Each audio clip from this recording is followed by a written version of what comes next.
Think about Black Lives Matter for a second, the organization and the movement. Think about the Black Lives Matter protests that popped up throughout cities across our entire nation. These were not peaceful protests. These were violent riots. There was looting. There was vandalism. There were assaults on police officers. There was arson. Remember that CNN clip, that still that became almost the best illustration of the Black Lives Matter riots that anybody could have invented, where the CNN journalist is standing with his microphone and he's saying, these are mostly peaceful protests. And literally in the background, as this CNN shill is lying to your face, you can see with your own eyes behind him, the building is on fire because the Black Lives Matter rioters have set it on fire. They're burning down cities. And why are they doing this? Why are they engaging in this political violence against innocent business owners, against communities? Why are they robbing their fellow citizens? Why are they assaulting law enforcement officers? Well, they're doing it based on the lie that white police officers are inherently racist, that law enforcement is systemically white supremacist, that they target black people for being black, that they shoot black people for being black, and that they get away with doing this. None of that is true.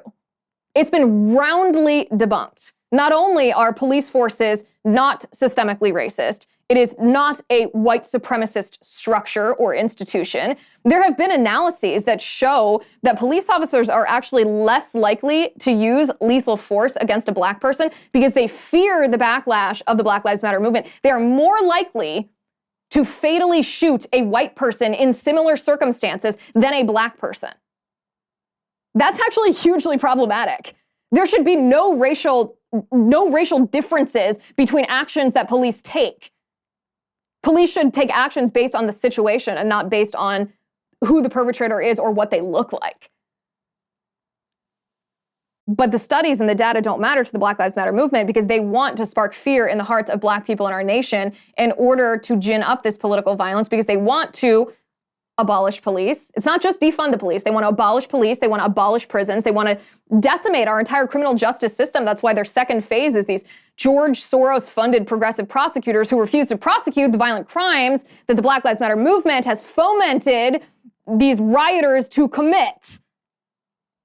And then they don't want any prison time anyway. They don't want any prisons whatsoever because they don't want a nation of law and order. Because without law and order, you aren't a nation of laws.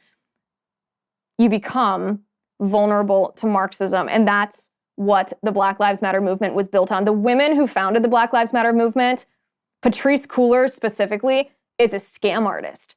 The Black Lives Matter movement raised over $100 million in donations during the course of the past years. And what have they done with it? The families in the communities that have been devastated by the Black Lives Matter riots have seen none of this.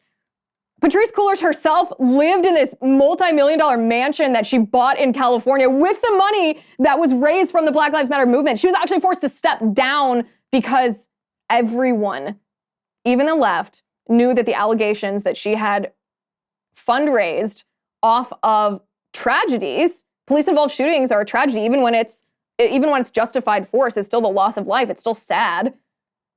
She'd exploited people's emotions to raise money, and then she'd bought herself a big old house with it. An absolute scam artist.